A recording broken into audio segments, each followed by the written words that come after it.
stable, it is sturdier, it's longer, and it's easier to use.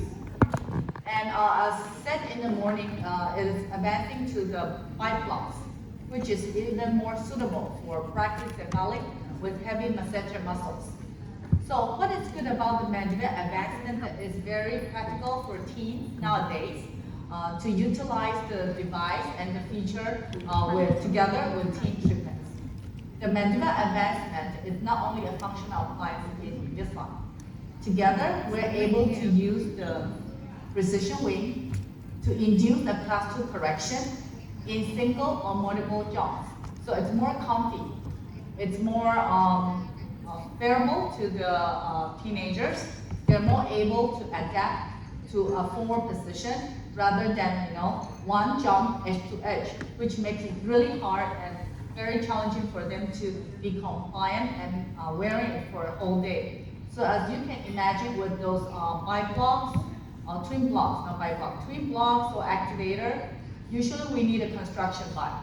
So it's like one jump, edge to edge. So it's very ouchy for the patient, and you want them to keep it on for 24 hours. It makes it hard for them, to be very compliant. And the treatment won't be very predictable, and the success rate of functional appliance is not very promising in the earlier days. However, now with the advances in mandibular advancement, after 2000, I believe like 2009 or 2019 or 2018, with the introduction of the mandibular advancement, it favors a lot of teen treatments in class 2 malocclusions. So besides the mandibular advancement, it is also applicable to do leveling and alignment at the same time. So it's like skeletal, dental, and also arch expansion. So it's like 3 in all. It's not only functional appliance first, and then we do leveling alignment, and then we do arch expansion. Maybe previously the transfers had to be corrected. So in the earlier days, we have to correct the transfers, and then the AP, and then the leveling alignment, and then you need 3 devices. You need the arch expansion, the arch expander, the RPE, and then after they finish with the arch expander, they have to switch to a twin block or activated device. And then they do the bracket system, which makes it very difficult and challenging for patients with class 2 mandibular restorative to go into treatment and in good treatment.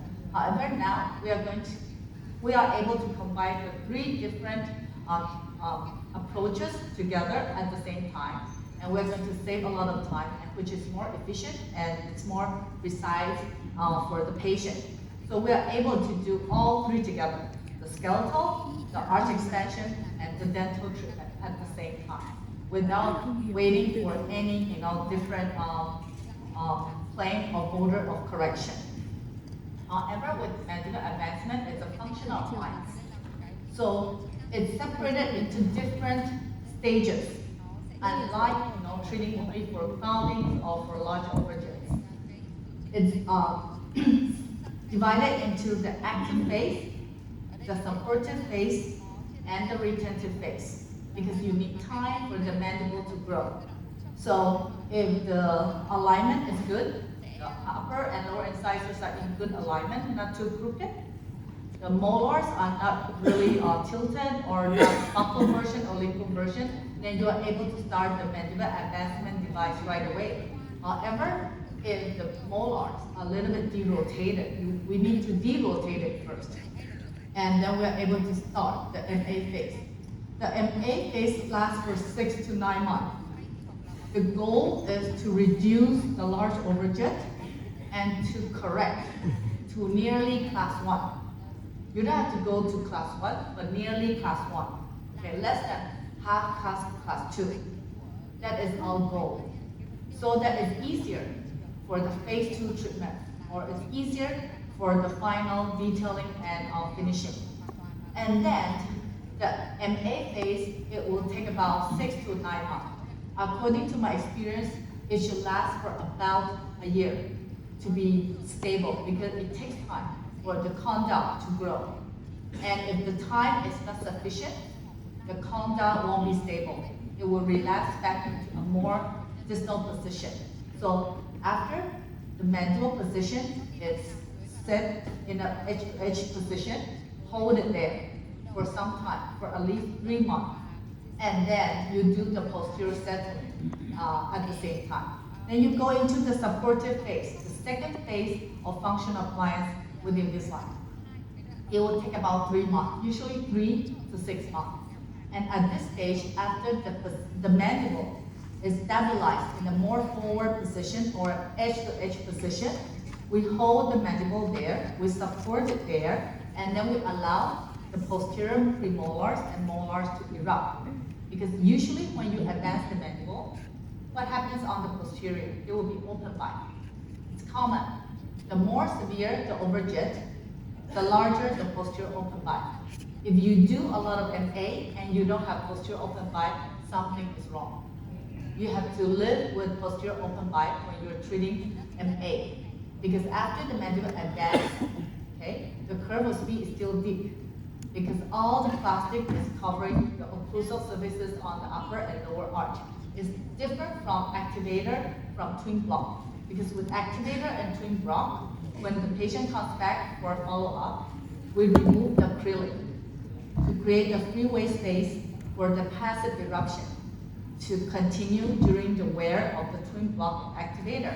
However, with mandible advancement, we are not able to do that together when they have the precision wing in mouth. We have to do that at the later stage.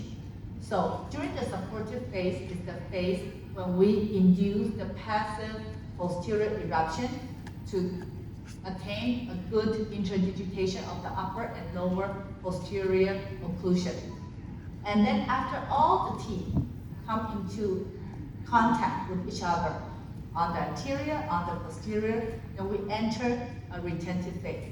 During the retentive phase, we need to hold the mandible a little bit more forward because usually with severe class 2 mandibuloretronathic patients, the mandible tend to relax back 1 to 2 millimeters after the mandible is brought to an edge-to-edge.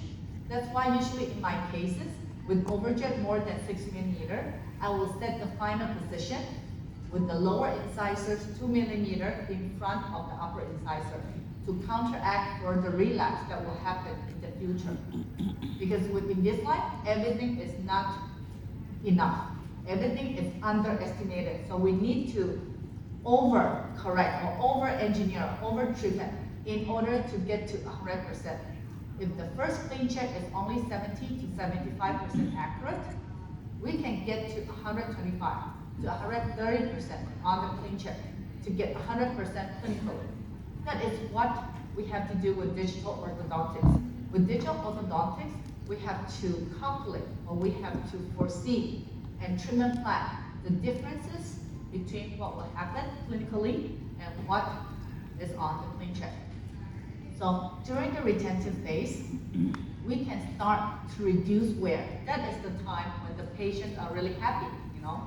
They just have to wear their aligners at night. They don't have to wear it in the morning because we want to check and monitor how their stability is. If you ask the patient to wear the wings, you know, all the time, sometimes it gets over-treated and the mandible grows too much. So we have to free the mandible at some point of the time and to see how much relapse it goes back. If it gets back too much, we can give the patient the class 2 elastics or the BiRAP to allow the mandible to slide forward a little bit. So usually with patients undergoing mandibular advancement, after the treatment, I will give them Vivera with BiRAP. So the BiRAP will serve as the nighttime activation and it will continue, okay? So the criteria for MA are as follows. Skeletally, it has to be low angle cases.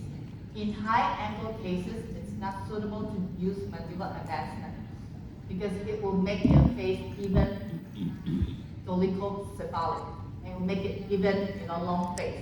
And they will tend to be called the horse face in Chinese. The more MA you give to dolichocephalic patients, the more longer the lower facial height it will be, because you are going to elevate the vertical dimension. So usually the MA is suitable for low ankle cases. However, mandible advancement in Invisalign can be used for other occasions or other situations or scenarios. It can also be used as a bite opener. You can open the bite with the MA because it's really flexible and soft. Sometimes you can open up the bite to flatten the pelvic of the lower arch, or you can open up the bite to correct severe crowding to reduce the friction, so that the high canines and instantly laterals are easier to resolve the crowding. So MA is not always used for functional appliance. Even a lot of doctors are using MA in adult patients to open up the bite. It's really very efficient, and it's another topic. A lot of doctors are sharing how to use the BiRep, the mandible advancement, to utilize it as a bite opening feature in a lot of adult severe deep bite cases. And it's usually good for mandibular retrognathusum patients with weak mandible in a class 2 canine and molar relationship with a lack of vertical height. Usually these patients have a more distal position of the mandible in which you don't see the chin, and the chin is facing backward. Those type of patients are good candidates for MA. And if you treat them during or before, 1 year before their puberty and 1 year after the puberty, it's a good time to utilize the MA in this type of growing patient. It's gonna adapt, or it's gonna change their facial profile a lot. However, in mixed dentition, you are able to correct to class 1. However, it takes time for patients in the first package to grow the chin. It will not happen, just like, patients in their 12 to 14 years of age. And we are going to look at some cases with the MA. So, in a dental aspect, usually patients in the late mixed dentition and early permanent dentition are good candidates for MA, and with some crowding and well-aligned cases are easier to go into MA rather than enter another stage called the pre-MA. Pre-MA, you can foresee it as a stage to do some leveling and alignment, so that when you engage the precision wings, it does not interfere with the jaw. Because with the jaw, everything, the dentition has to be slightly straightened, or only mild crowding. If it's very crowded, it's hard for the jaw to jump forward, because there will be a lot of interferences and there will be a lot of collisions on the upper and lower arch. No labial, no labial tipping of lower incisors. If there's a lot of labial tipping of lower incisors, when you advance, it's gonna tip even more, okay? So if you have severe labial tipping of lower incisor to start with, maybe you want to jump at the same time, correct the labial tipping. Because the contraindication or the side effect of activator or twin block or functional appliances is the lower incisor tipping. That is a very commonly seen contraindications of functional appliances. However, I think with aligners, it is doing a good job to hold the lower incisors from too much labial tipping, because you're able to engage all the plastic wrap over the lower incisors and to prevent them from too much labial tipping at the end of the jaw.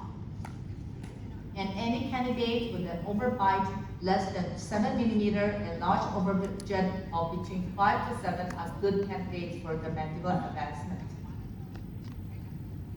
So the case selection are as follows. You can look for your patients with large overjet, with deep bite, and with a weak mandible. Any patients with skeletal class 2, dental class 1. Okay? Or dental class 2, skeletal class 2 are all good candidates for mandibular advancement. but not dolichocephalic patients. So we can look for patients as follows. You can look for a patient with a weak mandible, okay? But the skeletal looks great, nice, okay? And you know that you don't have to put the patient under MA for long, okay? And the mandible will advance.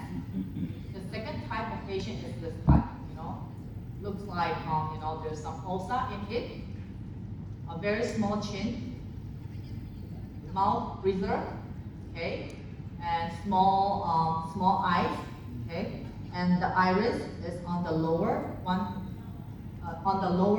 of the eyeball.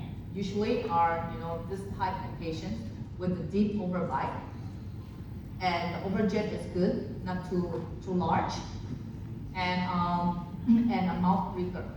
And the third type is any patients with large overjet, in which if we are able to tackle it with some functional appliances, we're able to bring the patient near to class 1. As long as we're able to correct the patient from a severe class 2, and on class 2 to a near class 1, it makes the rest of the treatment easier. You don't have to do the extraction, and the case is less complicated, and maybe we don't have to do any TADs, or we can utilize less elastics in the patient, and to give a patient a better facial profile at the end of the treatment, and giving them a change in the facial profile. And this will change your life and change your health as well. As you can see, a lot of class 2 patients with a small chin, a small mandible, usually 95% and above, have some problems with the air, have some problems with breathing, have some problems of their soft tissue, myofunctional discrepancy.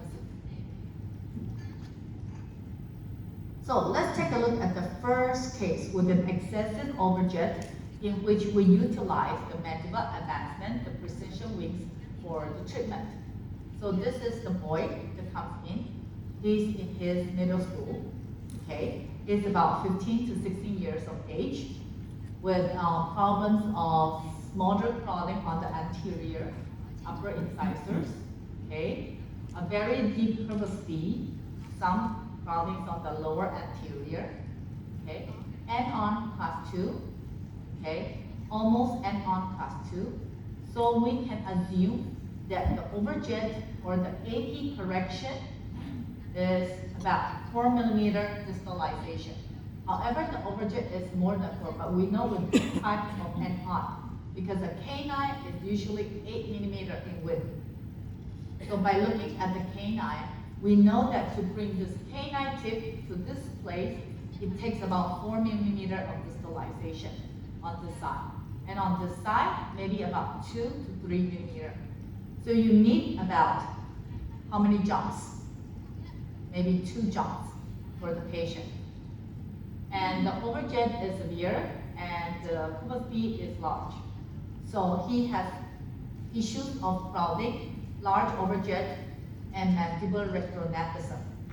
So we want to use MA together with the arch expansion mechanics, in which we are able to incorporate with MA to treat him. So you don't have to wait. You can do the transverse correction and the AP correction at the same time, okay? However, when you're doing MA, you are not able to do distalization, because there's 2 different directions. One, you want to advance, and the upper you want to distalize. You cannot do that, because there's the precision wing on the upper arch and another precision wing on the lower arch. So it's hard for the material to be squeezed back and then together with the wing. So you have to do it, step by step. Usually we do the mandibular advancement first, and then after we achieve an edge-to-edge position, we see how much relaxed the mandible is. And then with the residual overjet, you can utilize with class 2 elastics or distalization for the second phase. Or after the MA treatment, you can continue with the class 2 elastic together with distalization protocol to fix the residual relapse of the canine relationship. And we did 3 I think 3 clean check, yes. 3 clean checks for the patient, and it took about 2 years to finish his case. And after he finished case, he went to the Philippines to study medical, okay? Because he is more confident of himself, and he is more assured of himself. He thinks he looks better, and he is more healthy. So he is a class 2, division 1, in which all the upper incisors are flaring on the upper arch with problems of lower crowding on the lower arch, excessive overjet of about 10, narrow arches on the upper arch and lower arch with mandibular retronephrism on the chin button, and the chin is deviated to the right. Look at this. And we need to take note of that. We should have good eyes, because usually with patients in class 2, mandibular deficiency, if you don't correct it early in life, they have skeletal asymmetry. This is very evident in class 2 and in class 3 until class 5. You know why there's a lot of asymmetrical skeletal problems in patients with class 3? It's because the mandible is locked in an anterior cross-back position when they're young, and the condyles are not able to naturally grow symmetrically. And then, you hinder the growth on one side, and on the other side, it continues to grow. That's why usually the mandible, after the patient in class 3, after they have been grown up into adult, the mandible is asymmetrical, and they have to go into surgery. So the concept nowadays is do not wait for the class 3 to finish growth and then go into treatment. We need to treat early to decrease the chance that the patient may have a deviated chin and go into surgery later in life. And he's a mouth breather. Okay? So you can see the overjet is 10. How are you going to do this case without extraction? Impossible. I don't think I can use class 2 elastic in him with overjet of 10 and finish him. Maybe I will finish with an end on class 2 and then with finish with an overjet of about 6 millimeter. If I can retract or distalize 4 millimeter, I think I'm already very superwoman. However, with 10, I don't think I'm able to distalize 8 millimeter with just segmental distalization or with just distalization with class 2. So the only way is to advance the mandible and change the canine relationship into a near class 1. That's what we want. That's our treatment goal. Because everything is class 1. Class 1 is canine guidance. If you're looking for any relationship and you're in conflict, whether to finish with a canine class 1 or a molar class 1, always choose canine. Canine class 1, however, molar class 2. Okay? That is usually how we do it and how we plan with patients that are, a little bit in conflict. Whether you have one incisor missing, or you have asymmetrical missing teeth, asymmetrical missing tooth with this Bolton discrepancy, and you're not able to finish both sides at class 1, canine and molar, then maybe you choose canine instead of molar as the finishing class 1, as the class 1 for the finishing stage. And the overlap is okay, about 4, okay? So we are looking for 10 to finish at 2.7 millimeter overjet with a decrease of 7.3 millimeter. This is impossible with just class 2 elastic, so we have to do this with mandibular advancing feature with the jump. So this is the patient, the panoramic. You can see the 8 are still intact. Okay. However, let's examine the ramus height. Look at the ramus height. On the panoramic, there's a lot of information. It's just whether your eye sees it or not. You don't need to have a CT or a SAFE. Just a panoramic, you can see a lot of stuff, a lot of information. You can see whether the nose is stuck or not. Look at this. It's more cloudy here. However, the nostril is wider here, but narrow here. Okay, you can see, with the characteristic of the nose, and you can tell whether which side is more stuffed and stuffy. Okay, and with the ramus, you are able to measure the length, okay, the height of the ramus, and see whether there's a difference, in the skeletal structure. If there's a difference during the teenage years, especially between 12 to 16, just free the mandible and allow the condyle here and the glenoid fossa here to grow. However, if it's stuck, okay, in a posterior position, it's hard for the mandible, for the condyle to grow in length, because this is the growth center here, and the menton here is the growth center. So it grows in length and grows in length here. So there's a difference in the ramus height on the right and on the left. That's why the patient, the chin is more deviated to the right.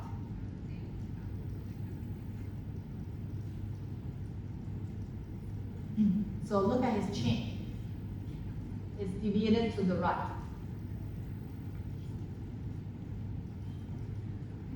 So the treatment plan is to do upper arch and lower arch expansion, and especially on the lower arch. Because the wider the transverse on the lower arch, the better it is to jump out. Because we don't want it to be tucked inside. With a lot of collision and a lot of interference over the premolar and molar region. And we need to utilize the MA with a symmetrical jump together with myofunctional therapy for the kid. So teach him to use his nose to breathe instead of his mouth. So let's take a look at this clean check, the first clean check. Okay. So on the first set of clean check, there were only 35 aligners. Okay. And then we did one jump or two jumps. And the final position, okay, I set it at 2 millimeter in front of the upper incisor. The lower incisor 2 millimeter, because it's a very severe overjet. It's about 10. He is a candidate for surgery in my early days of orthodontic training. However, now with the advances in the functional appliance treatment, we're able to give him another chance to correct his mandibular precision. So the end point, I set it, the lower incisors 2 millimeter in front of upper incisor. But this does not mean that he will end up in crossbite. It only means that he is more able to attain end-to-end, edge-to-edge position. Because we know that clean check is not 100% accurate. It's only 70 to 75%. So I add extra. And in this sense, we are more able to help the patient hold the mandible in a more forward position. Because usually the more issues that a lot of doctors are getting is the wings get cramped, the wings get crushed easily, the wings get bitten easily. Because usually with low facial height, these type of patients have very heavy masseter force. So the muscles itself will crumple and crush the wings. It's not their teeth only. Can you imagine how much force we need to move a tooth? About 2.0 grams, right? You know how much force the tongue exerts on the tooth? 500 grams. The lips, 250 grams. That's why myofunctional is very popular now, because it explains everything. Why teeth gets relapsed after we have done orthodontic treatment? Because the muscles are not stable, and it is the last piece of the puzzle for orthodontic treatment. So if you believe in muscle influence on orthodontic treatment, you will know that everything will explain itself. So we need to train the muscle to be more balanced and to decrease the active force or the hyperactivitiness in the muscle force. So, how do you set up when you do the submission? Under the AP correction, you want to correct to class 1, canine and molar relationship, and you click on mandible advancement. There is an option that you can select. You have 3 options, either edge to edge. This is usually the default, the edge to edge position, but it's not strong enough. It's not powerful enough. It's only 75% correct and accurate. So I don't like it because usually I have patients that are very severe and with a large overjet. So I would usually go for a lower arc 2 millimeter beyond edge to edge. I don't usually use the 1 millimeter because when the patient comes back and when I monitor, I would check, okay? If they are already at a good position, we don't have to use the aligners after the patient hasn't finished. But usually, how do you check if the bone started to grow over the condyle? You need to push back, push the chin. Okay, tell the patient to bite, because usually with patients under mandible advancement treatment, they tend to have dual bite. They tend to bite here and here, and they don't know where to bite because they don't have a good posterior interdigitation. That's why they have a dual bite. So with the dual bite, you never understand and you never know whether they have achieved a stable mandible position. So the best way to do or to check is to push the chin backward. If it's easy to push backward and the patient, has a more posterior interdigitation, that means you need to continue with the supportive face. That means you need to hold the mandible in a more forward position longer. That means the bone haven't, developed or the bone haven't grown enough. So maybe give another 3 to 6 months for the mandible to stabilize or to get into the edge-to-edge position, to be more retentive there at that position. However, if you push back the chin and so hard, you need to use, all your force, all your body to push the chin, and it cannot be pushed back, that is good. That means the patient, the condyle has been growing, and it's in a good, stable position. That is one of the clinical checkup that I will use or that I will utilize clinically to check whether the patient is in a good mandibular supportive phase, or whether I can go on to the next phase. Can I give the patient retainers yet? I will check whether the chin will go back. It's an easy way, and a lot of doctors, they don't know about that. But now, today, you go home, and then you know how to do MA in an easier way. And with the advancement, you have 2 options. You can use 2 millimeter, okay, advancement to the end of MA, or single advancement. If the patient, the wings get crushed easily, okay, and you have a lot of issue with the patient, and the patient, is always fighting the wings, and the wing gets crushed easily, that means the patient has very heavy placental force. It's better to go into AA and then choose this one, single advancement to the end of MA phase. That means the patient will get a new pair of precision wings that are longer and that will engage, because if the wings are longer, the plane of the wings, the border or the sides of the wing will be longer, and the engagement, the advancement of the mandible has to be more forward, so it won't get crushed easily because the wings are longer and sturdier and more retentive. So if the wings get crushed easily, then we have to do the single advancement. Usually I do it in patients with severe deep bite, not overjet, severe deep bite. They crush the wings very easily because the masseter muscles are so hyperactive, the wings cannot resist the force of the masseter muscles. So after 6 months, are you amazed? Alignment, and the patient is in canine class 1 in just 6 months.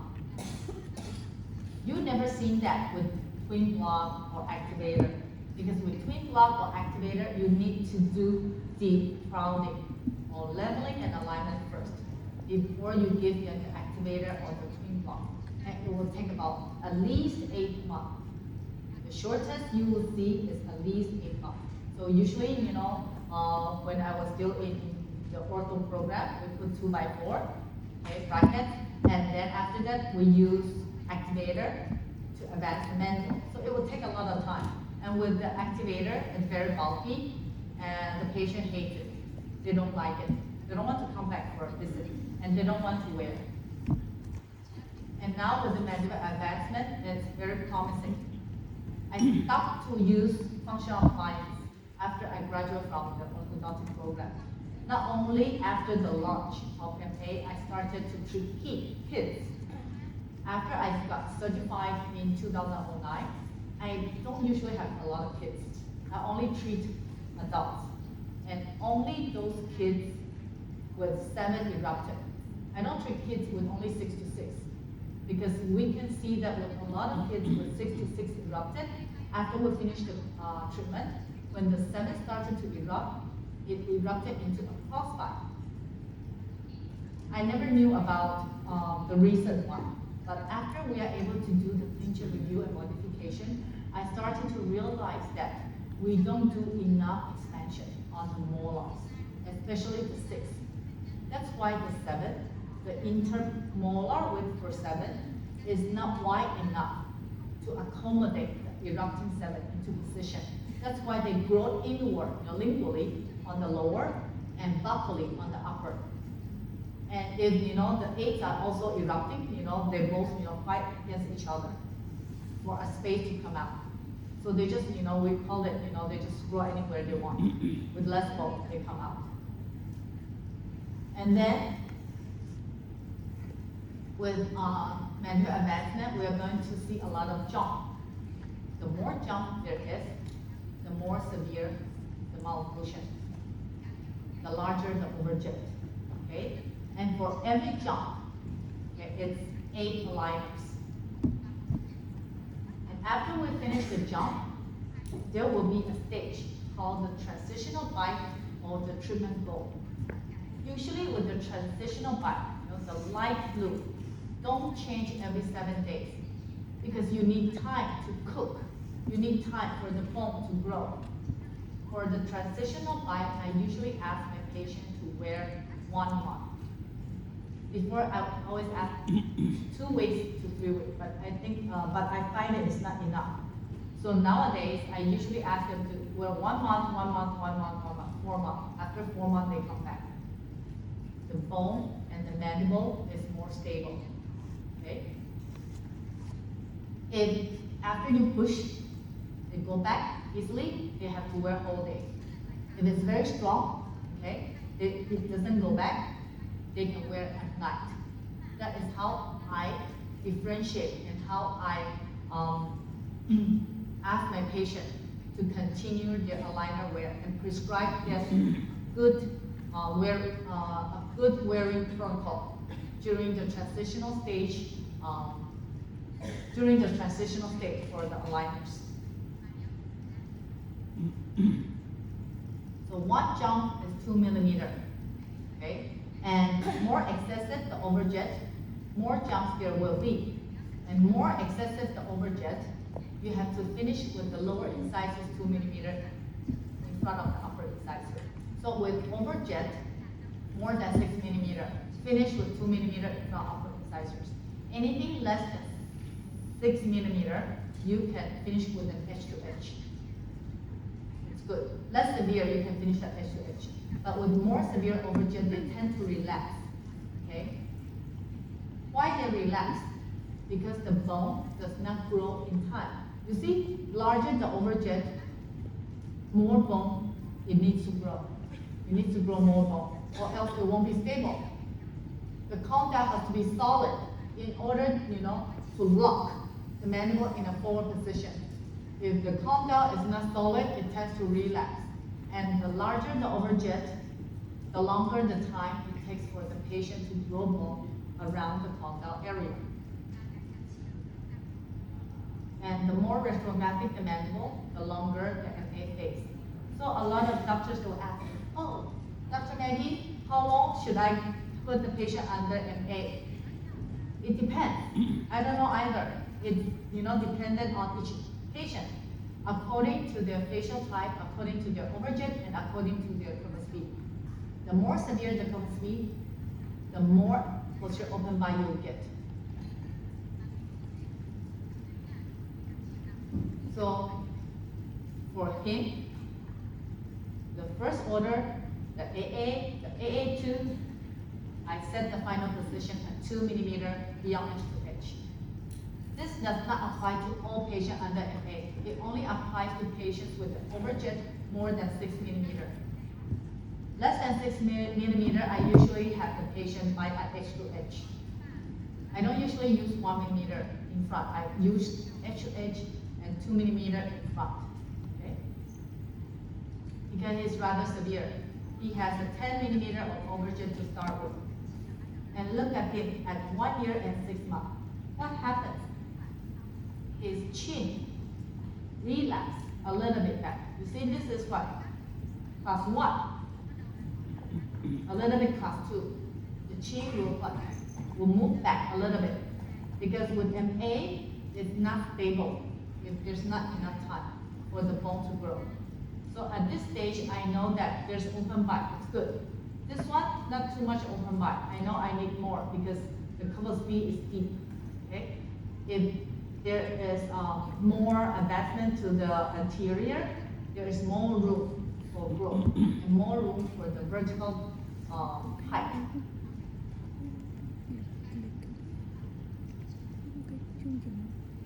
For posterior open bite, accept it with MA treatment. Because it's even more common than distalization. And you need to have posterior open bite, or else the mandible will not advance in a forward position. That means your MA is ineffective. If it's effective and it's predictable, you will get the open bite here. Okay? But how to deal with posterior open bite with MA features? If the gap is less than 2 millimeter, somewhat like this, okay? 2 millimeter is like 2 round birds, 2 small round birds, 2 millimeter, okay? Trim the aligner distal to the gap. So if it is posterior, distal of this second premolar, we cut it between 5 and 6. Cut it between 5 and 6. So there's no plastic coverage over 6 and 7. 6 and 7 is 3, nothing. So the aligner, you only wear 5 to 5. Get it? Okay. Why? Because you need clearance for the teeth to come into position. If you wrap plastic over it, it cannot cut. It cannot touch each other. So by cutting the aligner, it's just like trimming your acrylic or trimming your activator and twin block when the patient comes back for a follow-on visit. If you want the tooth eruption to happen with twin blocks, with activator, it's the same idea. And it takes time, okay? And you can ask the patient to wear the aligner only nighttime if the mandible is stabilized in the forward position. It doesn't go back after you push. If it goes back after you push, don't cut first. Ask the patient to wear the aligner longer. And then after the mandible is more stable, then you cut and ask the patient to continue the nighttime way. And then in this way, you're able to settle the posterior molars into position after 3 to 6 months. It depends. Some patients are faster, some patients are slower. But the criteria is the inclination has to be correct. That means there's no tipping of the molar. It has to be upright and parallel to each other. If there's tipping, it's hard for them to passively erupt. Because on the path of eruption, there's a lot of interference and friction.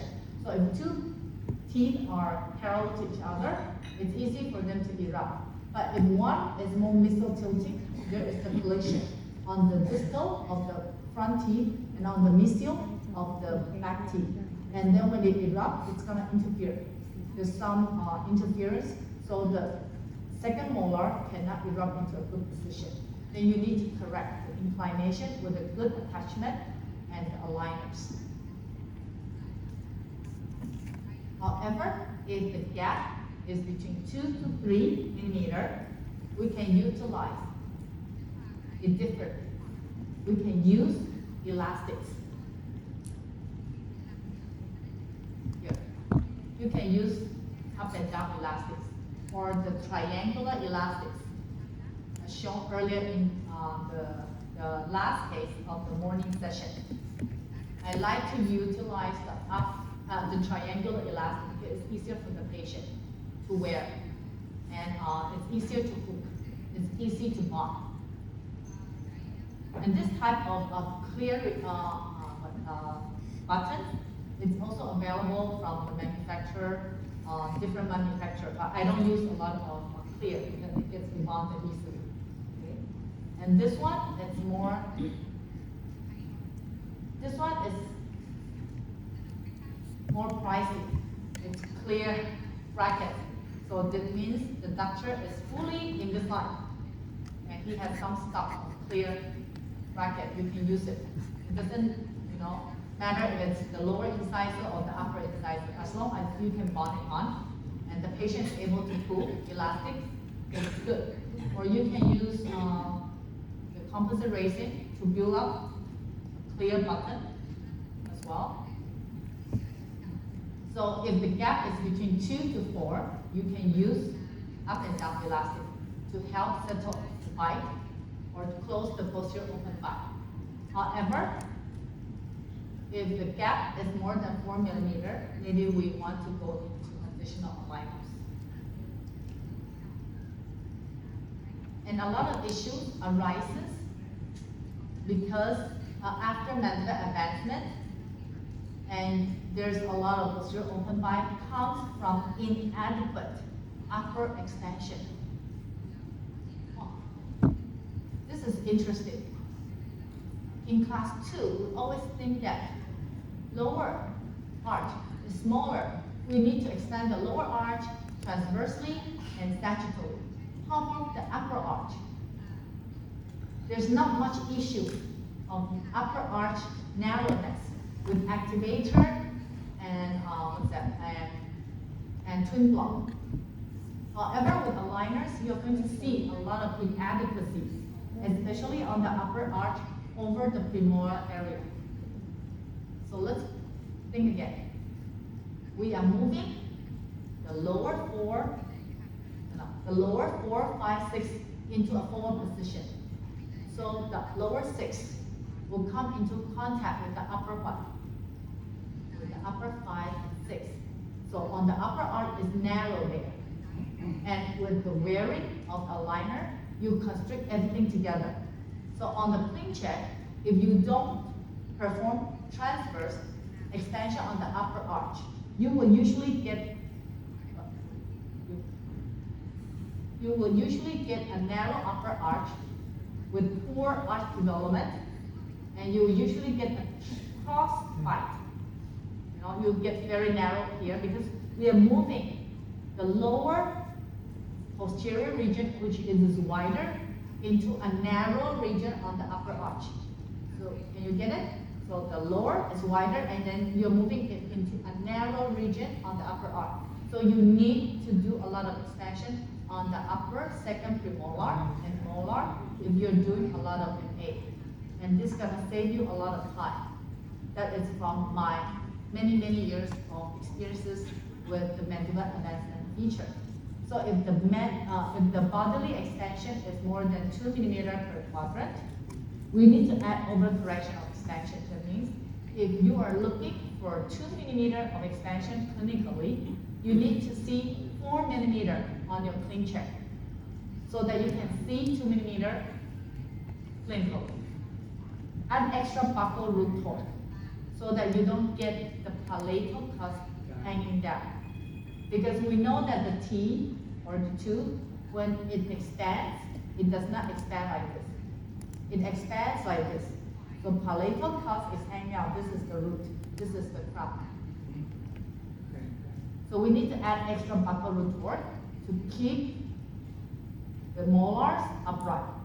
However, everyone is lucky nowadays because with the advances in the G8 Smart Force technology, we have less incidence of posterior open bite nowadays, but we can add more.